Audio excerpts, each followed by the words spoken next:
రోటి పచ్చడి అంటే ఇష్టం లేని వారు ఎవరుంటారు చెప్పండి?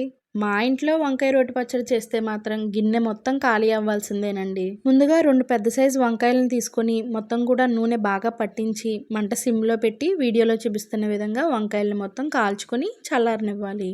ఇప్పుడు ఒక ప్యాన్ పెట్టి 2 టేబుల్ స్పూన్ల వేరుశనగ ఆయిల్ వేసి 15 పచ్చిమిరపకాయలు ఫ్రై చేసుకుని తీసుకొని గుప్పెడంత కొత్తిమీర కూడా వేసి వేయించి పక్కన పెట్టుకోవాలి. ముందుగా కాల్చి పెట్టుకున్న వంకాయలకి పైన లేయర్ అంతా కూడా వీడియోలో చూపిస్తున్న విధంగా అయితే తీసి పక్కన పెట్టుకోవాలండి. ఇప్పుడు రోట్లో 2 స్పూన్ల జీలకర్ర, 1 స్పూన్ ఉప్పు వేసి బాగా దంచి ముందుగా వేయించిన పచ్చిమిరపకాయలు వేసి బాగా దంచి పక్కకు తీసుకుని ముందుగా కాల్చి పెట్టుకున్న వంకాయలను కూడా వేసి కచ్చాపచ్చాగా దంచుకుని పక్కకు తీసుకుని ఒక 20 వెల్లుల్లిపాయ రెబ్బలు వేసి దంచుకుని ముందుగా వేయించిన కొత్తిమీర, కొంచెం చింతపండు, కొంచెం ఉప్పు వేసి కచ్చాపచ్చాగా దంచుకుని ముందుగా దంచి పెట్టుకున్న వంకాయ మిశ్రమం కూడా వేసి ఒకసారి కలుపుకుని బాగా దంచుకోవాలి.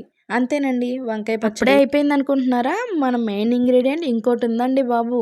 అదేనండి మన పచ్చుల్లిపాయ ముక్కలు.